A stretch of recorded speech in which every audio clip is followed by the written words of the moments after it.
Caitlin Ear is a seasoned communications, marketing, and public affairs professional with over a decade of experience at the intersection of technology, policy, and advocacy. At ACT, the App Association, she leads global member driven storytelling and marketing strategies that both amplify the missions of startups and small tech companies and help them understand the laws and regulations shaping their businesses.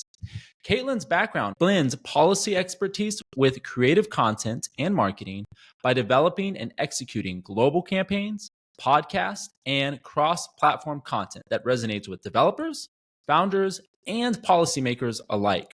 She helps small tech founders understand the financial and compliance complexities of the regulatory environment and creates content that connects with diverse audiences on international tech stages like South by Southwest, MAU Vegas, and Smart Cities Connect conference. Caitlin, it is great to have you with us today. How are you doing?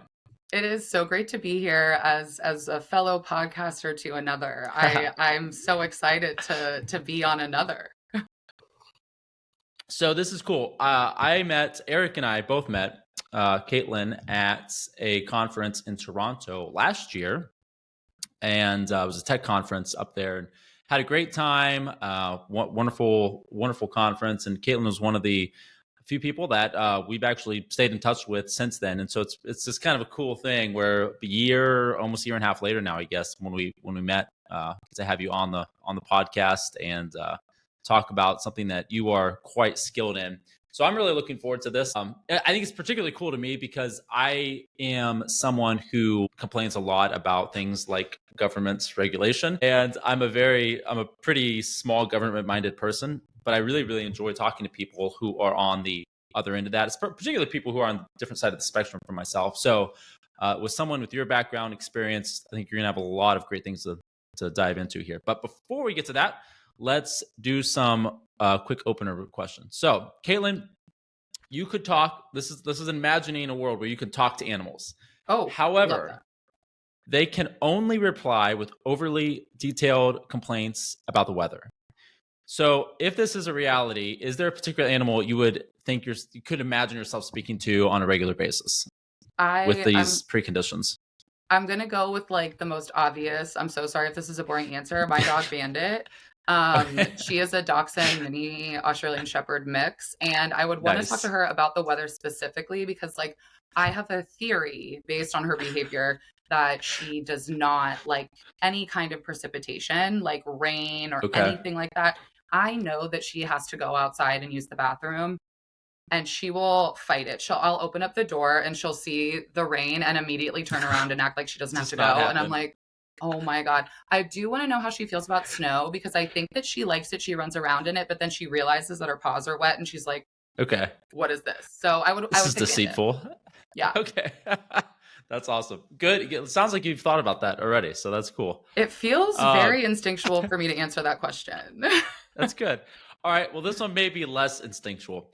This is a would you rather. Would you rather only be able to ever cook again with an easy bake oven or only be able to drive at a max of 30 miles per hour? Oh gosh. I'm so impatient. Both of these are horrible questions for me. Okay. I will go with easy bake oven. Okay. Just because I can't with slow drivers. Like I get mad and I run late often. So I don't want to be what I hate. You know what I mean? That's awesome. That's great. When I was writing that, I really struggled with it for a bit. It's a little bit easier for me because I don't like to cook at all. So it's like, yeah, I guess I could just do that because I'm not. But if you're a big person in the kitchen, I do enjoy to cook, but luckily my fiance is a chef, so he does take on that responsibility usually. Bases are covered. Yes. You're good. All right, last one. If politicians had to perform a TikTok dance in order to pass legislation, which dance trend do you think would become embedded with democracy? I feel like based on the average age of our lovely members of Congress, I would like to go with something that's pretty easy to accomplish, accessibility friendly, something that you can do from a seated position or standing. So I would probably go with the Apple dance, because a lot of that is with your hands, and Sure. it is Yeah. pretty easy. I taught it to my fiance, so if I can teach it to him, I can Love it. teach it to Okay. members of Okay. Congress. Accessibility. That's the key word there. Very good. Yes, Very yes, good. keep it accessible. Awesome. Awesome. Okay. So, Caitlin, we're going to jump in here to the meat of our discussion. Like I said, I've been looking forward to this for quite a while. I think that you're going to have some great insights to share here. I want to start off, since we're going to frame this around the regulatory nature of government policy and how that pertains to business and investments and that type of thing. Let's start out with this like general framing that I think is pretty widely acknowledged in kind of the international scene, which is the operating principle of the US versus the European Union. So I think when we look at the European Union, we look at a lot of what's called like precautionary measures, which is regulate everything first so there's no harm. And then in the US, it's a lot of wide open innovation. And then we'll implement policy if things really get out of control and we need to, button down the hatch so that people don't get hurt or what have you. Now, do you think that that is still an accurate framing just out of the gate? Are those like helpful terms to start with? And if so, is there one that maybe leans more to building resilience, world leading companies in this day and age? Give me your just running thoughts on that as we get started. Yeah, so absolutely. Yes, this kind of precautionary principle versus innovation principle is a framing that still holds up today. I think the EU has what I like to call an anxious attachment style to regulation. They're very Okay. eager to regulate first to prevent harm, where the US does kind of allow innovation to flourish and then will regulate kind of later. We definitely favor, just in terms of like looking at the facts, looking at where investment is and all that good stuff, the innovation first approach, maybe a tech neutral approach or a light touch approach, with targeted fixes when it comes to like a harm that would pop up. We also want to see a lot of, really favorable conditions for these resilient world leading companies. I don't think it says just easy to say, good or bad. I think, when we talk Sure. to our members who are located all over the globe, what we really find is that founders and investors really need clarity and predictability. So if rules are stable and understandable and create a basic framework around, protections and things like that, you can plan around them. If they're fragmented or constantly Mm. shifting or even conflicting, which I can get into later, that really slows down investment and delays launches. It also just like makes it a compliance headache that Yeah. large companies are really able to deal with and smaller companies might struggle with. So we definitely do hear VCs call some of these EU sectors uninvestable, and that is based truly on numbers. I'm going to read off a few facts just to Fun. Okay. fact check myself here. But Sure. the startup density landscape in the US is much stronger than the EU because we have about 3 times as many startups here in the US as we see in the EU Sure.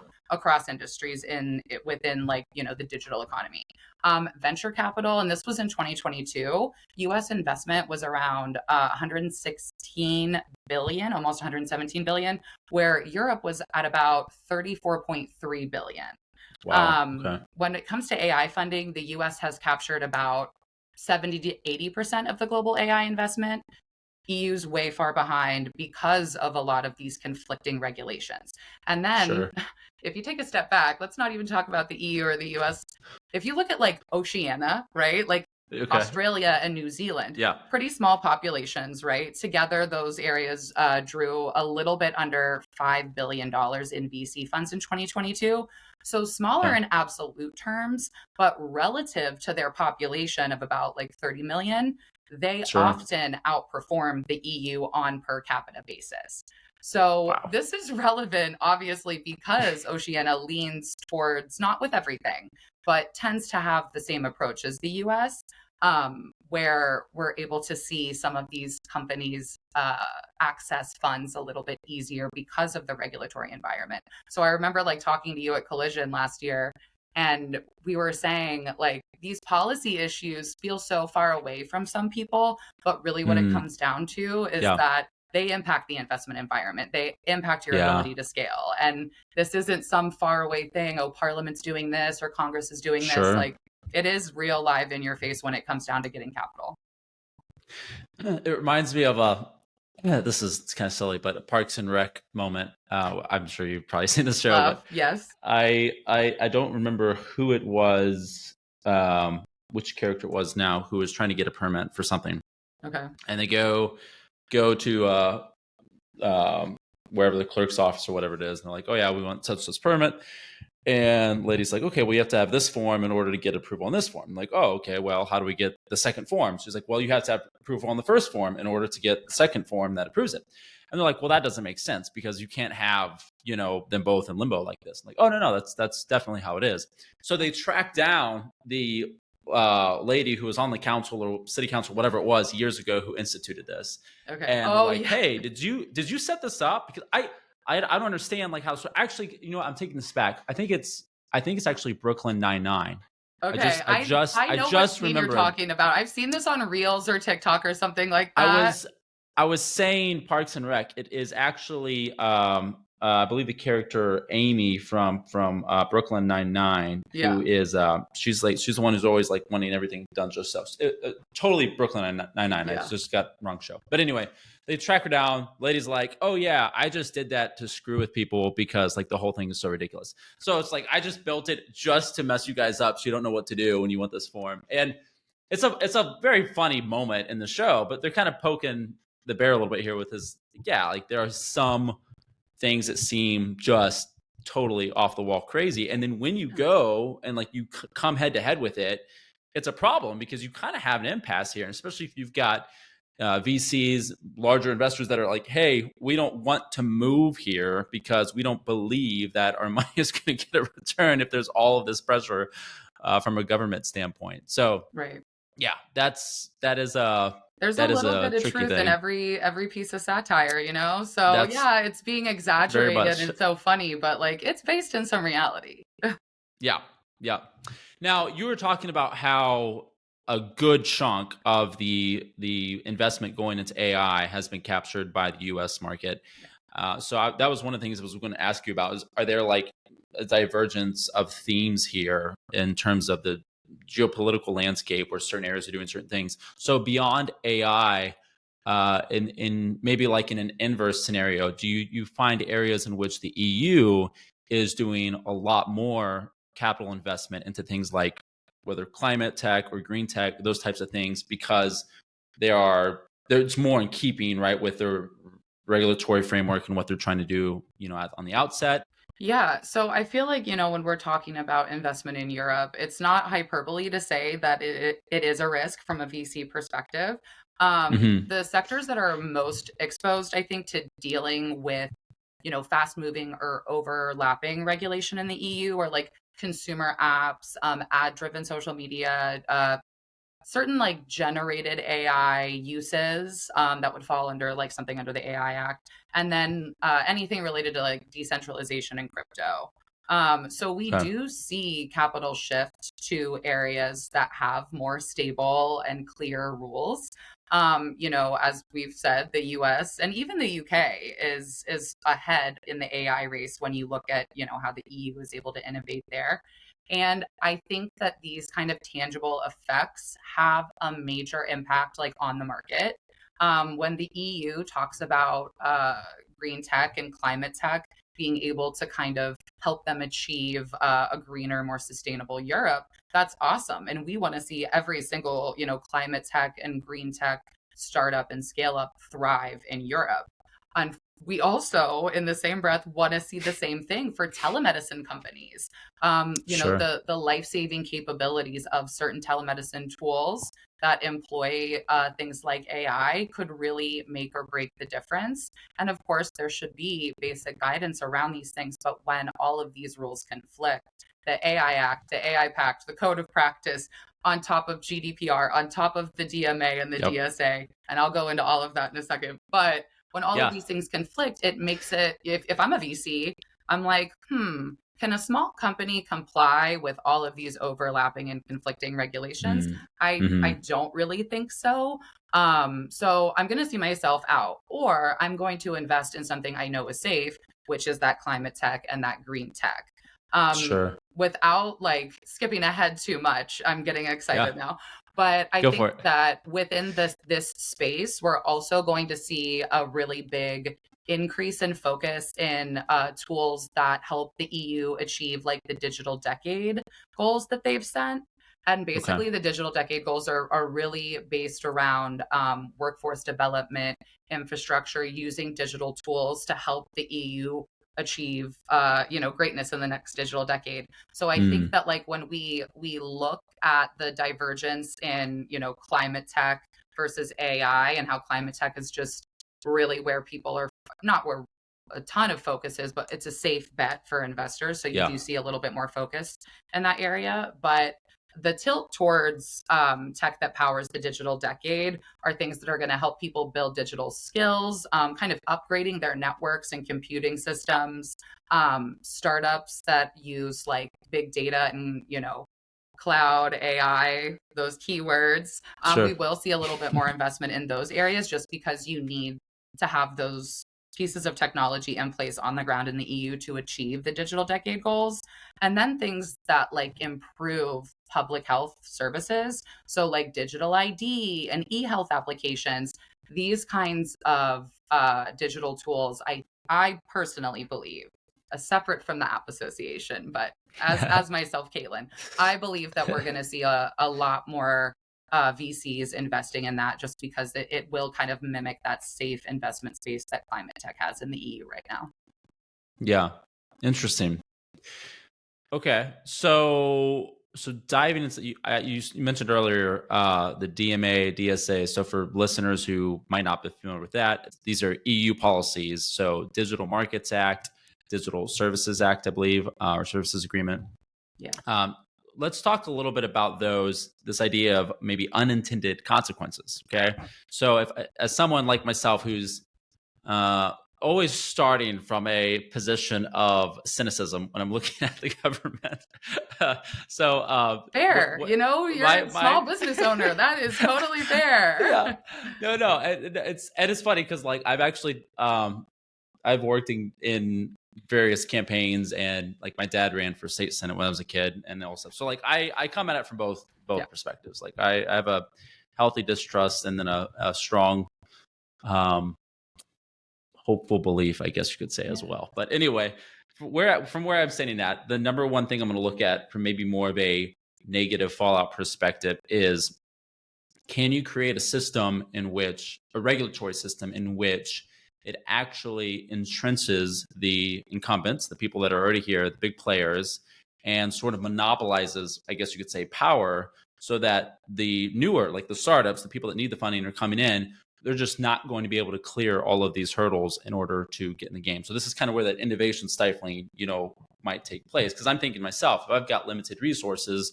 and you're telling me if I go over here in this particular area of the globe, I'm going to have, 4 options to choose from if I really want to do something special, or I can go over here and I've got a, much wider range of options. I guess when I say unintended consequences too, I'm trying to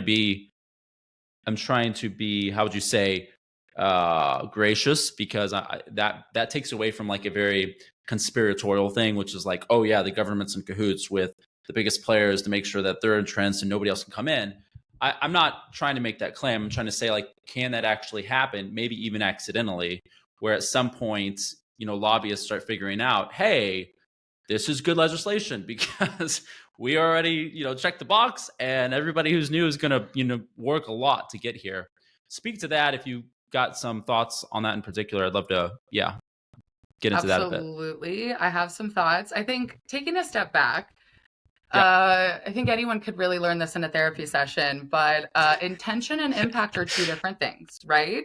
Yeah. So your Yep. heart can be in the right place, wanting to do the right thing. In the EU's case, maybe protect consumers.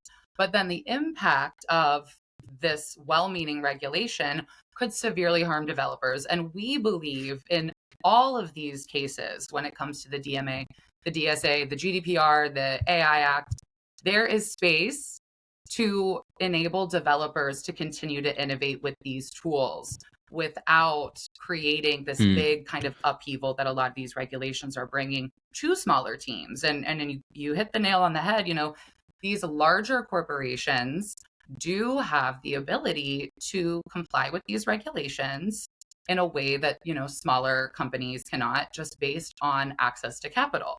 And so when you have a regulatory team of 100 people and an endless budget, you might Mm, not be happy to comply with the DMA or the DSA because that does take away from your bottom line, whether you're sure. large or small, but it certainly does make it a little bit easier. So, intention and impact are completely different things. And we know that regulators are not trying to make it so that small businesses in the EU don't flourish. Right. Unfortunately, we do see, and especially from our members' vantage point, the biggest unintended consequences of well intentioned rules like the DMA, especially when you layer them on top of GDPR, it staggers AI rollouts and interoperability in the EU. Our member companies raised this actually directly in the EU's DMA compliance workshops. And some of their main points were, the vision of open markets and less gatekeeping and fair competition is certainly there. But too often, what exists and what exists with the DMA is surface level, kind of rules with interoperability blocked by UX hurdles and restrictive kind of rules around how you can use SDKs and things like that. Sure. EU startups are really restricted from accessing a lot of innovative tools like Apple Intelligence or, Mm, phone mirroring, iPhone mirroring, which, when those arrive late in the market, it doesn't make your product as valuable as another right. company's. And the, Yeah. the delays and the degraded access that they have to these tools really undercut their ability to compete globally. And we want to see our EU members thrive in the same way that we see our US members thrive. And really the result is very clear. Large platforms are able to absorb when, this architecture shift is happening within our digital space. And startups are losing time, they're losing money, and they're losing access. And I think, our president, Morgan Reed, actually is testifying on this tomorrow, September 3rd, in front of the House Judiciary Committee to Oh, talk about this because this is a huge focus for our members. Honestly, whether you're in the EU or US, because the US is discussing implementing some similar DMA style rules that we do not want to see our members have to comply with because we mm, kind of see how it affects our EU members currently. mm, And obviously, not to just keep, saying the same thing over and over, but there is a direct correlation between this kind of regulation and the investment environment. So if you right. think that, policies don't matter and what happens here in Yeah. DC or in Brussels or in London doesn't matter, it does because it will affect your ability to grow your team, scale, and run your business from where you would like to run it. Yep. Yeah. I remember this is a few weeks ago. I'm at a startup retreat and there's like this little fireside conversation happening with some founders there. And somebody raised the topic of regulation and said, what is the purpose of regulation, right? And we were trying to like dice this out. And it seemed that it was kind of split, right? Because there are a good number of people there that really understood the good side of regulation, which is to protect, right, and to keep things in check from getting out of control. If you've got some big power brokers that can kind of move the needle whenever they want and unload whatever they want or launch whatever they want whenever they want. So it seemed like, yeah, in its purest sense, you want regulation to constrict unneeded harm to people that maybe weren't even participating to begin with, right? Like it needs to be there. And I guess so a chicken and egg question thing for me is, at what point could you really know what that's going to be on the front end? And so there's this weird like tension where I think naturally I want to believe, well, I don't know if you can really purely predict beforehand what exactly needs to be in place from a regulatory standpoint. And the only way to be truly effective from a like no harm stance is to over regulate, because that's the only way you can ensure that nothing bad is going to happen. But then that seems like a inherent problem to then over-regulate on the front ends, because like you said, investors are going to get scared. Everybody's going to run around and be like, no, we can't, we can't show up here. So it's a fascinating thing that just in myself, like you can see a lot of very good arguments on either side. And so I guess kind of put that together for you, do you think that it is truly possible for democratic regulatory processes to keep up in a measured sense without stifling innovation at some point on the way? Like, can that actually happen in a good trajectory without serious bumps in the road? Or are you always going to have some degree of either overdoing it on the front end or reaction because a lot of people got hurt? Like, do you have to have that yin and yang at such hard extremes, or can you actually see a progression where no, things are moving at the same pace without hurting either or? Is that a daydream, I guess? I think that, well, you're asking a really glass half full person. So depending on who you Okay. ask, you could get a different Sure. answer. My opinion here is that, like, of course, basic guidelines are needed and necessary. We can't have a lawless like society, right? We have to Sure. be able to keep people safe in the real world and the virtual world. So the understanding that, like, this narrative that like tech doesn't want to keep people safe or whatever, the developers that we represent want to keep their customers safe. They want to protect data and to have these, basic guidelines. What happens is that you see the EU, like you referenced, really step in and over regulate. And we believe that there is a middle ground here, right? In the US, we tend to joke that we don't want tech at the speed of government. Okay. But really, in all seriousness, I know I can't. Great. Um, That's uh, great. no shade, but maybe a little. I think democracies can keep up with the speed of tech when they actually, and this might seem counterintuitive, but when they use tech neutral, outcome based rules. So this means, employing guidelines that are not just calling out AI, sweeping regulation that AI applies Mm, to. I think that this should be the case worldwide. A tech neutral playbook should apply to this as well. Don't pass a giant catch all AI act. It's not going to even protect the people that you're hoping to, because it's probably not, specific enough. We're going to be real. yeah.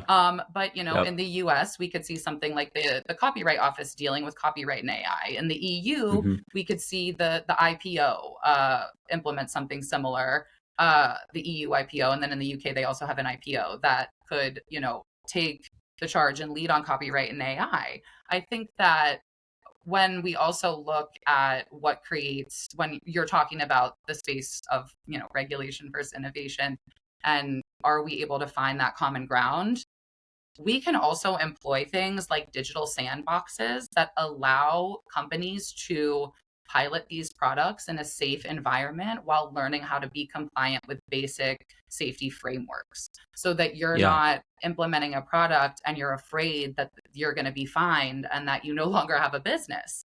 I think, these pilot programs and being able to have public private kind of relationships where we're able to work things out in that kind of digital sandbox space are examples of regulations that actually would really benefit the small tech landscape, because in Hmm. these programs you often find that you come out of it innovating in a better way and serving your customers in a better way. I know we've talked a lot Yeah. about like investment.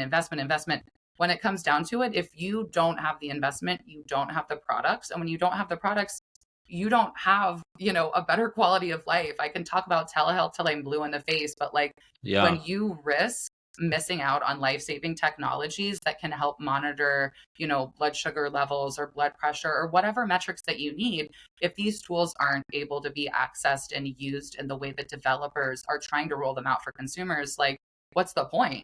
Mm. Not to be bleak, but that I Sure. feel Sure. that, if you pair this kind of digital sandbox environment and a tech neutral approach to regulation, you really will have an environment that can flourish. And I don't just want to say, like, in the EU we need to see that, we need to see this in the US too, we need to see this in the UK, Yeah. we need to see this everywhere, a tech neutral light touch that provides especially these startups and scale ups an ability to grow to the level of their largest competitors. And how do we do that?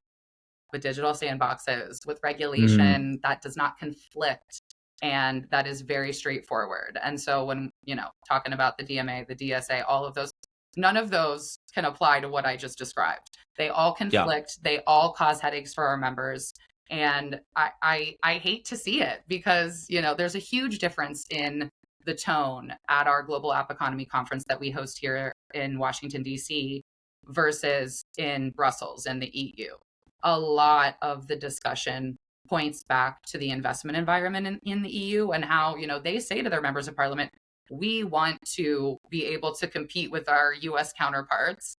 We unfortunately don't have an opportunity when we spend so much time on compliance, or, these rules conflict so much that we're scared to roll out a product, or we don't have access to the digital tools to help us build these products.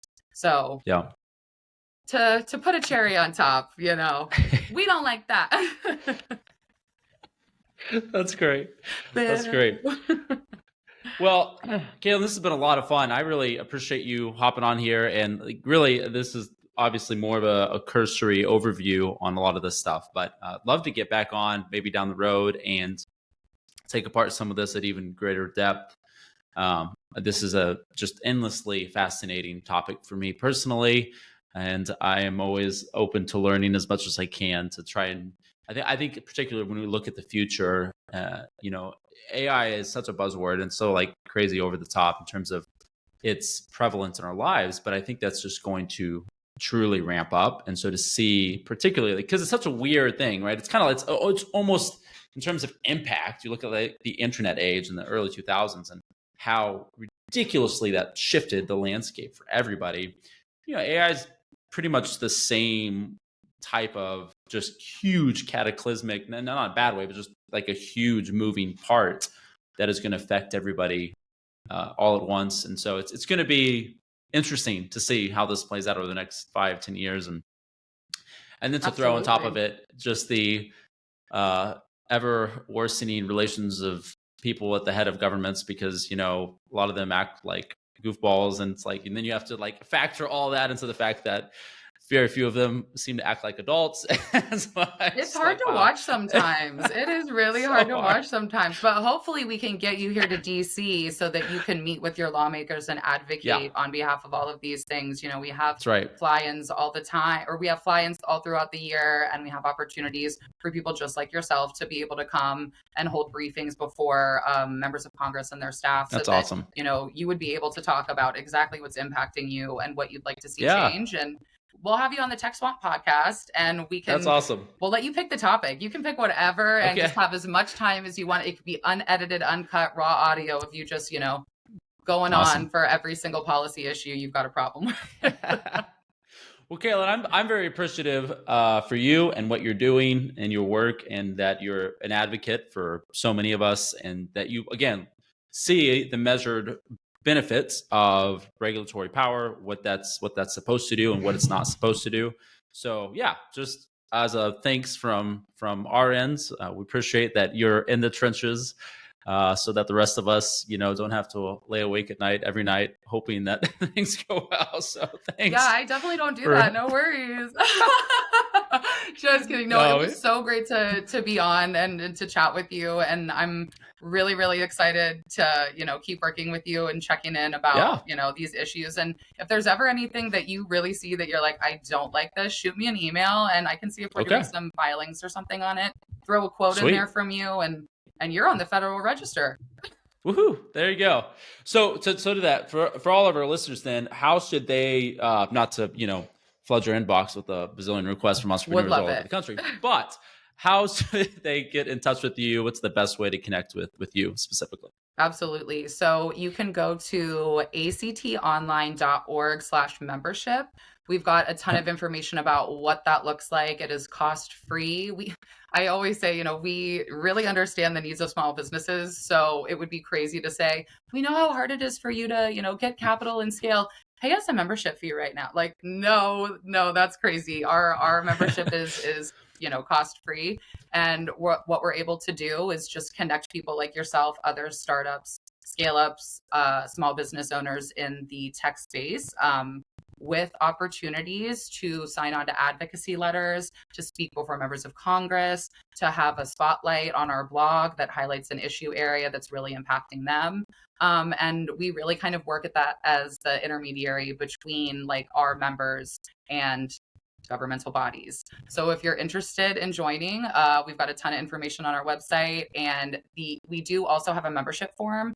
If you fill that out, you'll get an email from my colleague Brad Simonich, and he will be very eager to sign folks up for membership. I know that he's always looking to add new members so that we can continue to like get this story out and really highlight the POV, as I always say, of SMEs, startups and scale-ups across the globe. So doesn't matter where you are. If you're outside of the EU, US, or UK, we still want to hear from you. We still want to work with you. We do filings in regions all across the world, Korea, Japan, Brazil, the list goes on. So if it does not matter where you are, the digital economy is borderless. So please reach out. Wonderful. Well, Caitlin, thanks so much. It has been a pleasure having you on today. I've really enjoyed it and look forward to connecting with you either in person at another conference down the road or virtually once again. So hope you have a wonderful rest of your week, and we'll catch you down the road. Awesome. Sounds great. Thank you. Thanks, Caitlin.